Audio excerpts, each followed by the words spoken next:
In this video, I'm going to show you exactly how I grew my income and built a $750,000 net worth by age 26.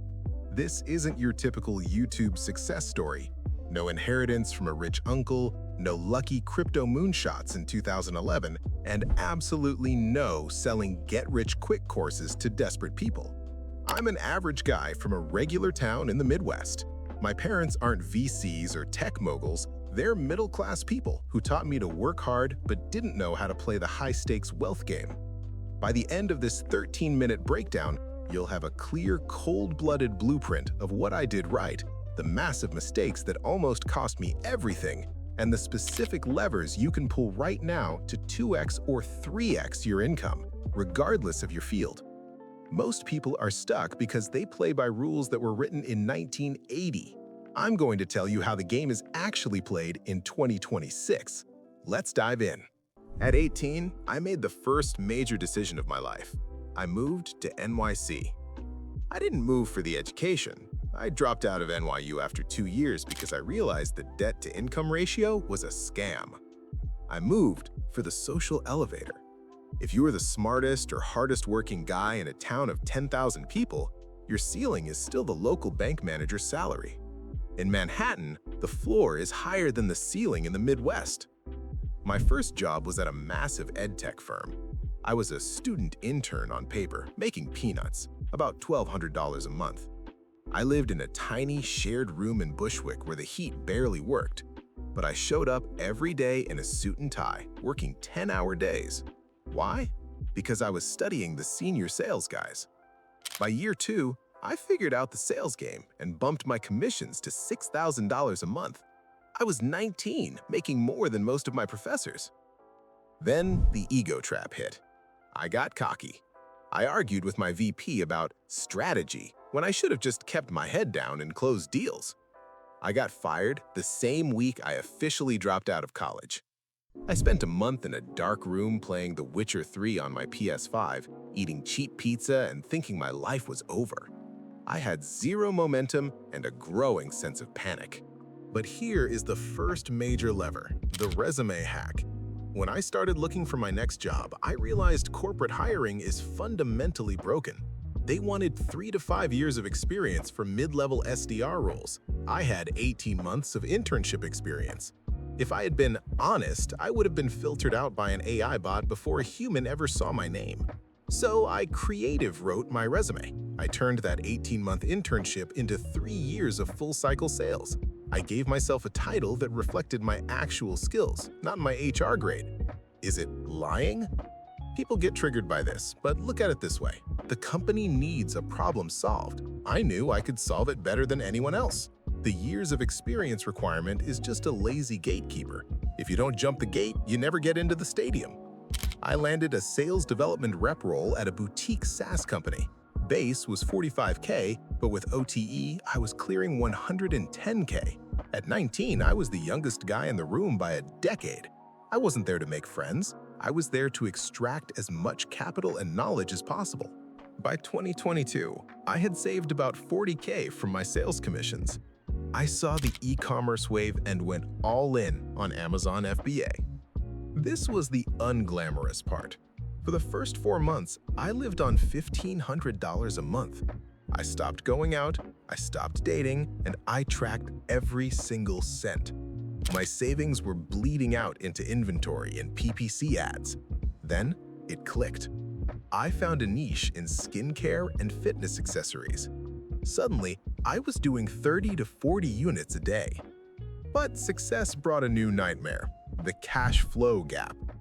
Amazon locks your money for 14 days, but my supplier in China needed payment upfront to ship the next batch. I was rich on paper, but had $0 in the bank to restock. I was about to go out of business because I was too successful. I didn't go to a bank for a high-interest loan. I used the supplier lever. I got on a Zoom call with my supplier in Shenzhen. I showed them my Amazon backend, the growth, the reviews, the demand. I said, I can 5x my orders with you, but I need net 30 terms. You ship now, I pay you in 30 days. It was a massive risk for them. But because I had built a relationship and showed them the data, they agreed on a handshake. Growing on your supplier's credit is the ultimate cheat code in business. It's an interest-free loan that scales with your sales. For 3 years, I churned products. I sold everything from Korean masks to weightlifting belts. I also made a classic status error. I leased a Tesla Model Y because I wanted to feel like a founder. Total waste of money. The insurance, the lease, the depreciation, it ate into my margins. I should have bought a used Ford Transit and spent that money on more inventory. By 2024, the niche became saturated and Amazon changed their fee structure. I saw the writing on the wall. I didn't wait for the business to die. I liquidated everything, sold off my remaining stock, and walked away with $350K in cash. Why did I have that much? Because for 3 years, even when the business was making $50K a month in profit, I never moved out of my shared apartment. I lived like a monk while the numbers grew. While the Amazon business was printing money, I was looking for a passive engine. I didn't want to day trade. I wanted to build infrastructure. I put $50K into high-end BTC mining rigs. I didn't keep them in my apartment. I sent them to a professional data center in Texas where electricity is cheap. For 2 years, I barely looked at the dashboard. I just paid the hosting fees and accumulated. This is the patience lever. Most people check their portfolio every hour and panic sell. I treated it like a black box. When the 2024 halving happened and the market hit a local peak, I didn't get greedy. I didn't wait for Bitcoin 500K. I liquidated 90% of my position. I took that 150K gain and immediately moved it into something real. I bought a multifamily property in a boring part of Ohio, an undervalued neighborhood with steady rental demand. The strategy was simple.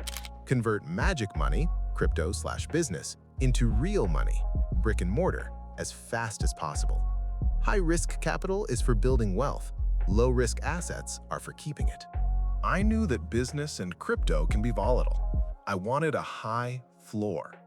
I spent 6 months grinding LeetCode, system design, and specialized Java frameworks.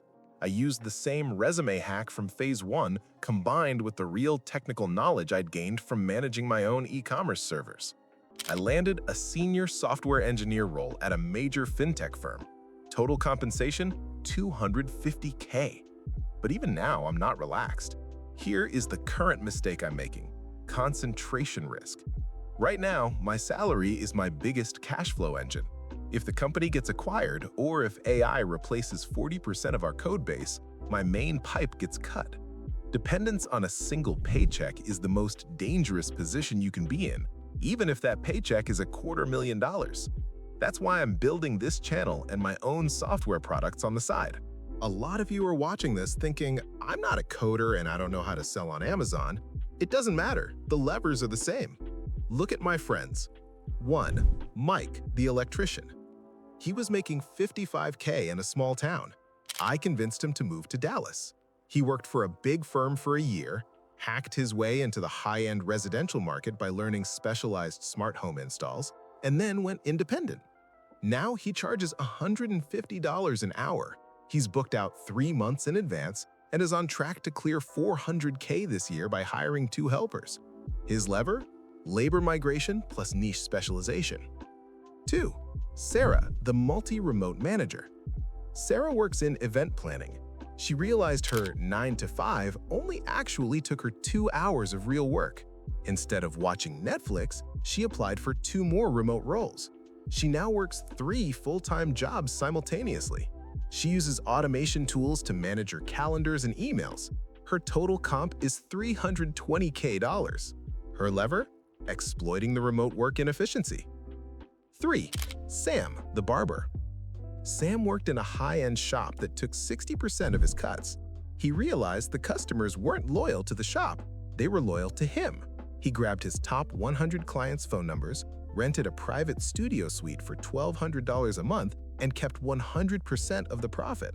He doubled his income in 30 days. His lever? Capturing the value chain. I'm not making these videos for clout. I'm making them because the investment world is currently split into two camps. Boring 60-year-olds talking about 401ks and 19-year-olds in Dubai renting Lambos and selling signals. There is no middle ground for people who want to work hard, use leverage, and build real wealth using modern tools. I'm building that community. My plan is simple. I'm going to document every trade, every real estate deal, and every software build right here. The difference between where you are and where you want to be is usually just 2 or 3 uncomfortable decisions. Maybe you need to move to a city that actually pays what you're worth. Maybe you need to adjust your resume to reflect your potential rather than your past. Maybe you need to stop spending 100% of what you earn so you can finally buy your first engine of passive income. The market doesn't care about your intentions. It only rewards the value you extract and the assets you own. Which lever are you pulling first? Moving, the resume, or the side hustle? Tell me in the comments. I'll be responding to the most serious ones. Subscribe if you want the truth, not the fluff. Protect your money. Think with your head. I'll see you in the next breakdown.